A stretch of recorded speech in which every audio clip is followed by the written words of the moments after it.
Revenge can be an unstoppable but rather blinding source of motivation. As in seeking revenge, one usually loses more than they ultimately gain from it. As oftentimes, these grand acts of revenge may come from a deep-seated feeling of guilt within the person that they only really become aware of after the fact. And one of the best examples of a story of revenge comes in the form of the serious and savvy sticker-slinging salvager standing steadfast in suffering, Ermes Costello, and her stand, Kiss.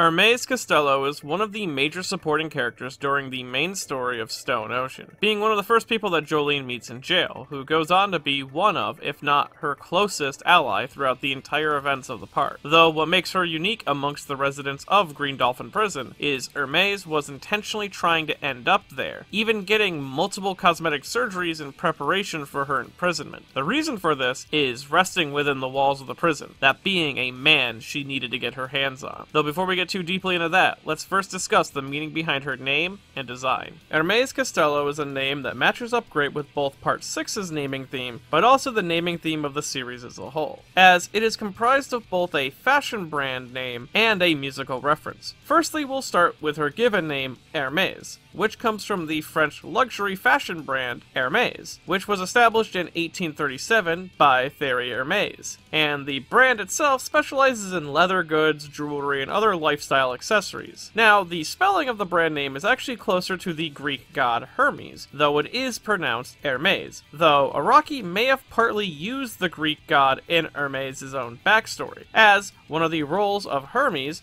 is that of the god of travelers and athletes, and because of this he is known to be a good runner and fast on his feet. And Hermes, before going to prison, was working on a track and field scholarship for college, so running was a major part of her life. Funny enough, even though it's not really related, Hermes the god would actually go on to become a physical being in the world of JoJo, though instead of appearing in Florida they ended up in Japan and really bothered the hell out of Rohan. The run is pretty good. And then we have her family name, which comes directly from the English singer-songwriter and shining star during the pub rock era of music, Elvis Costello, who is a critically acclaimed musician with a stellar debut album and has experimented a good amount with many different songs, though the name Elvis Costello is of course a stage name, but one with a rather interesting history and almost works as a JoJo name in and of itself, combining together the name of his father's stage name, that being Day Costello, and the king of rock and roll, Elvis Presley. And around the time of Part 6, Elvis Costello was beginning to tour with his new band, The Imposters, who seemingly got their name from one of his previous songs. As well, this musical reference is somewhat reinforced with the name of the New World reincarnation of Hermes, which is only given in the Part 6 anime, that being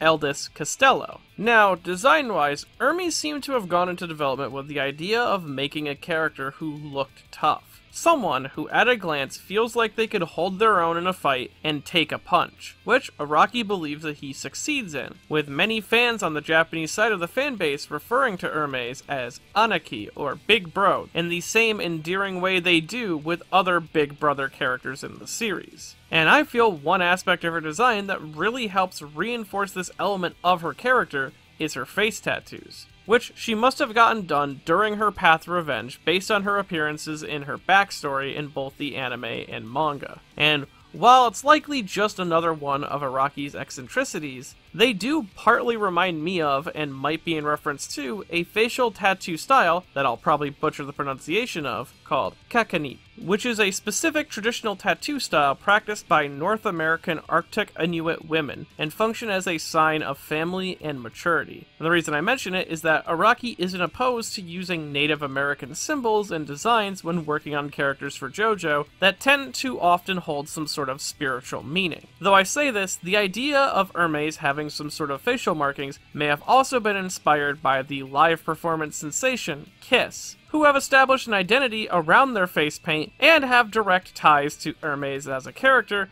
as they are the direct inspiration behind the name of her stand. And Kiss is quite an interesting stand, as it is a close-range humanoid with a rather interesting design, as its physical build was made to match up with that of its user, even having aspects that mirror accessories of Ermes's. Like, for example, Ermes' bicep armband. Though, while its collar does match Ermes' turtleneck, it, when viewed alongside its chest design, does resemble that of a scarf, which, I should say, is another thing that the luxury fashion brand which Ermes gets her name from is known for. As well, in a similar way that Araki wanted Ermes to look physically tough, he also wanted Kiss to have a distinct or unique silhouette that helped it stand out from the rest of her allies, which is likely the reason he gave it a protruding crown of spikes on the top of its head. It is also possible, based on the stand design itself, that it may be in reference to the Cenobite Hell Priest Pinhead, as Araki is at least listed Hellraiser as one of the movies that has influenced his work in many ways.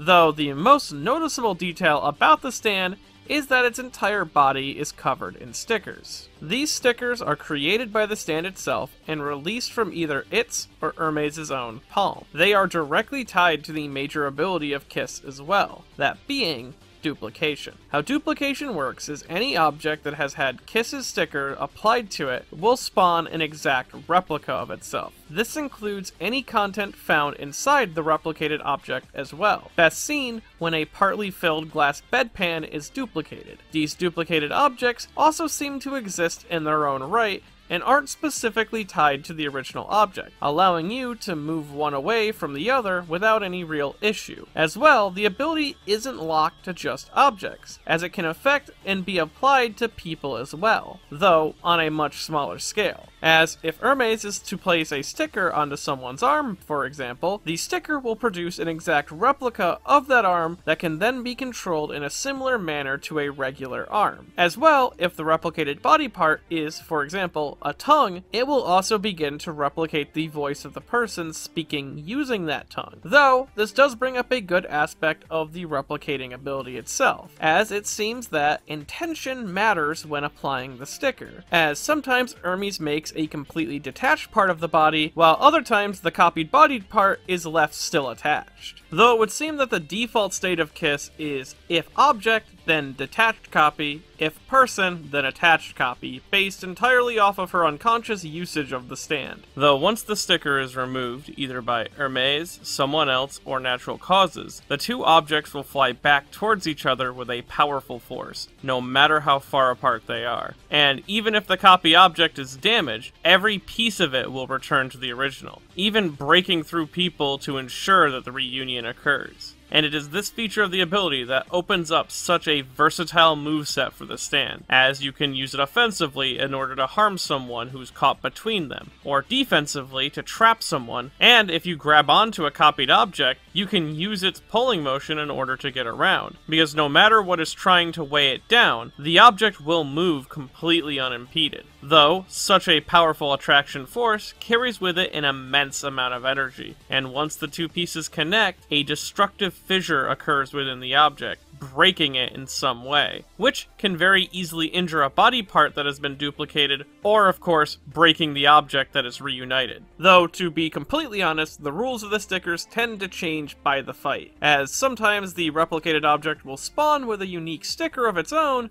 and sometimes it won't. Now, its name Kiss, as I explained, comes from the band of the same name, though the album which Araki might have been drawing the most inspiration from is their 16th studio album released around the middle of 1992, this being Revenge, which is an album that became somewhat of a tribute for their late drummer Eric Carr, who had sadly passed away due to heart cancer during the recording process of the album. They luckily immortalized them forever in the music itself, and while at the time of release, Revenge wasn't considered to be the huge comeback album that Kiss might have hoped for, with it only reaching around gold certified status, in looking back on it, the album is considered to be a rather beloved one for many fans, including the members of the band themselves. And this combination of a memorial and revenge, as well as the recency of the album during the time of Part 6's creation, may have been factors in the creation of Ermes' own character, as she even describes the ability as her license for revenge. Though, revenge against who? Well, the man she threw her life away to get at. This same monster who killed her sister. Sports Max. As roughly 3 years before the events of Part 6, Ermes was living a tough but normal life, with her mother passing away at a young age and her father being busy running the family restaurant. Her closest family member was her sister Gloria. Gloria was a rather self-sacrificial older sister, spending a lot of her time basically raising Ermes in the place of their mother. As well, since Gloria was the eldest, a lot of family responsibilities ended up falling on her, and it was due to her kindness that she was never allowed to turn down any of these responsibilities in favor of her own interests. This included the family business. As both Gloria and Ermes' father grew older and less fit to work, Gloria was expected to take up running the restaurant. Ermes, on the other hand, refused to be shackled down by her family, oftentimes fighting with Gloria about her future, until one night, after one of their usual arguments caused Ermes to run off, Gloria chased after her and accidentally stumbled upon some mob activity she shouldn't have seen. Sports Max was torturing a man outside of the Costello's restaurant, and Gloria would have normally turned a blind eye to this type of activity, as it was all too common in the neighborhood they were stuck in. Though, due to Ermes' active rebellion,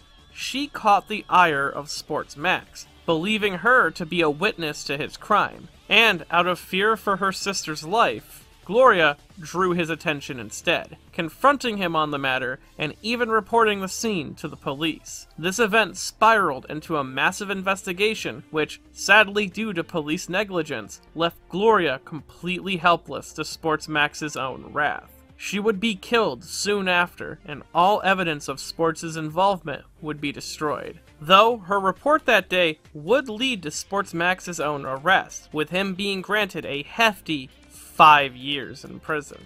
The system had failed Ermes in every way that mattered, yet she still ended up blaming herself partially for the event, as if she didn't fight with her sister on the matter that night, if she didn't run away from her fate, Gloria may be alive now. And it's because of this, Ermes devoted her life to getting revenge for her sister. She swore to Sports Max that she'd be coming for him. And I have to give credit where credit is due, the anime version of this scene is vastly superior to the mangas. As in the anime, this whole backstory is recounted to the audience by Ermes herself. Whereas in the manga, it is Foo Fighters telling Jolene Ermes' backstories based off of guesses and newspapers that her dead body remembers. So following this, she would begin her crime spree in order to prepare herself for her fateful encounter with her sister's murderer. Ermes would go out of her way to repeatedly commit armed robbery, establishing not only a criminal record, but likely pocketing some of the money that she would steal so that she would have some on the inside,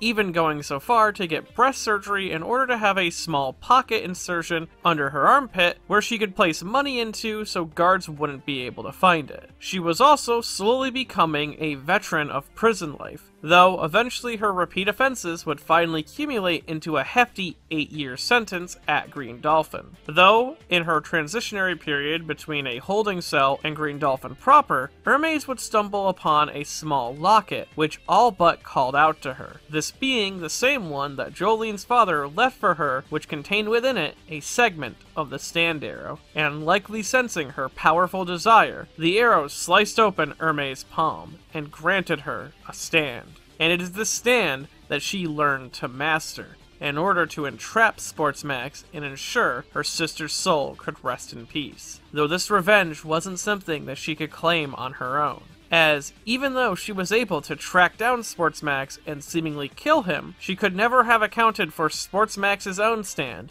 Limp Bizkit, not only reviving Sports Max as a vengeful spirit, but making him invisible to the eye. Though it is thanks to the assistance of Jolene and Foo Fighters, the allies that she made within the prison, that she was finally able to pin down Sports Max's spirit and unleash onto him 3 years worth of pent-up fury, eradicating his soul not only from this world, but but any world to follow. Though, if anything about this story seems familiar to you, you're not alone. Araki has gone on to say that looking back at Ermes' character, she turned out to be sort of a retelling of Polnareff's story. As they are both on a quest for revenge against a person who murdered their sister, this killer in question has some sort of relation to the main arc villain. As well, they use a powerful stand, which is essentially invisible to the naked eye, and they are only able to overcome this killer thanks to the assistance from the allies that they made during their quest. And of course they go on to become fiercely loyal to the group following the events of the revenge,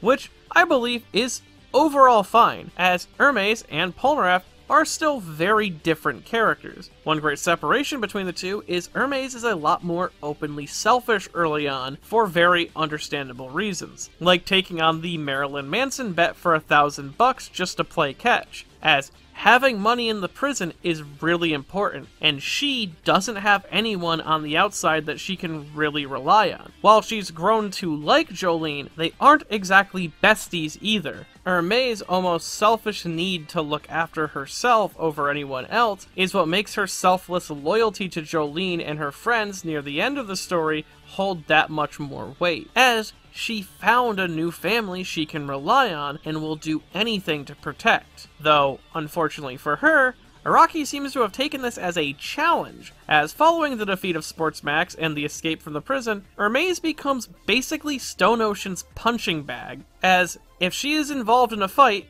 more often than not, she will be used as the primary example of the effects of an enemy's stand, be it either with Sky High, Heavy Weather, or Made in Heaven. Though she is just as much an irreplaceable ally, with her stand coming in clutch during certain situations, and her loyalty to the end and devotion to her friends resulting in a world where her soul can finally rest peacefully. Ermes may not be my favorite character in Stone Ocean, though I can fully see why she could be someone else's. Her backstory is somewhat of a microcosm of the themes of Part 6. From the corrupt systems that we live with day by day to how she felt shackled by her fate and in running away from it only made the situations worse to the point that those mental shackles became physical ones. Araki has created someone with a lot of flaws early on who slowly, over the course of the part, buffers out into someone that Jolene can really rely on in a pinch. Someone who she can treat just the same as family, which I feel is very poetically represented in one of their final moments together.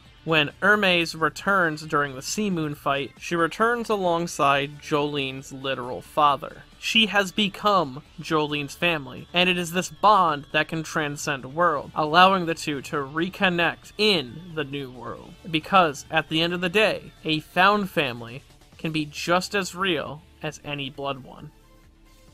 And with that, I hope you enjoyed this video. If you want to see more videos like it in the future, I have a Patreon at patreon.com/MediNotTheBadGuy.